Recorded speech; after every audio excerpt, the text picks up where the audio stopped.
Abraham சோதனையில விழுந்துறா.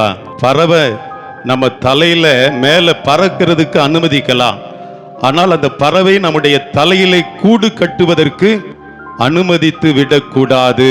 பல்வேறு எண்ணங்கள். இந்த ஆடு மாடெல்லாம் நம்ம பார்க்கிறோம், நல்லா சாப்பிடும், அப்புறம் என்ன செய்யும்? அசை போடும்.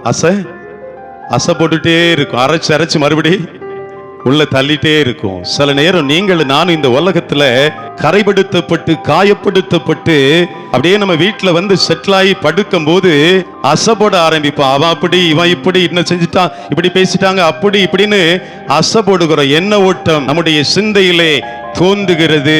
அதை அப்படியே நினைச்சு பார்த்து பார்த்து நம்ம வாழ்க்கையை நாமே அழித்து கொள்ளுகிறோம். ஆரம்பத்திலேயே நம்ம சிந்தையிலிருந்து அவைகளை அகற்றி விடும்படியாய் ஆண்டவர் அழைக்கிறார். பிசாசுக்கு என்ன செய்யணும்? எதிர்த்து நிற்கணும். பிசாசுக்கு இடம் கொடாமல் இருங்கள் என்று வேதம் கற்றுக் கொடுக்கிறது. பல நேரங்களிலே ஆரம்பத்திலேயே சில காரியங்களை தடை செய்யும்படியாய் நம்முடைய எண்ண ஓட்டத்தை மாற்றும்படியாய் ஆண்டவர் அழைக்கிறார். இந்த ஆபிரகாம் அதை செய்யல. சாராளுடைய பேச்ச ஒருவேளை இவன் கேட்டிருக்க கூடும். சாரால் என்ன சொல்லி இருக்கலாம்?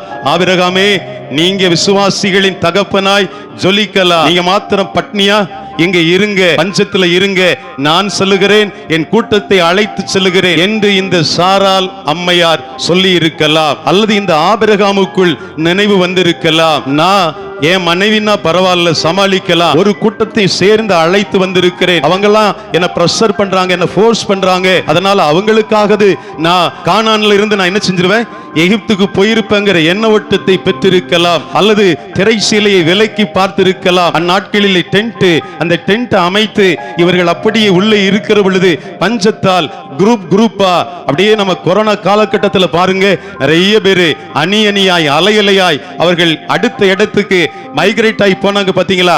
அதே போல இந்த கூட்டம் அப்படியே திரளாய் அணி அணியாய் பேட்ச் பேட்சா என்ன செஞ்சிருக்கலாம், போயிட்டு இருந்திருக்கலாம். இதையெல்லாம் பார்த்து ஆபிரகாம் அசை போட்டவனாய், நினைத்து பார்த்து சிந்தைகளிலே அதை எண்ணினவனாய், ஒரு முடிவை தவறாய் இருக்கிற இடத்தை விட்டுட்டு, ஆண்டவர் வைத்த இடத்தை விட்டுட்டு வேற இடத்தை நோக்கி பயணப்படுவதற்கு அவன் அர்ப்பணித்திருக்க கூடும். ஆகவேதான் பிசாசுக்கு எதிர்த்து நில்லுங்கள், அவனுக்கு இடம் கொடாமல் இருங்கள் என்று சொல்லி வேதம் கற்றுக் கொடுக்கிறது.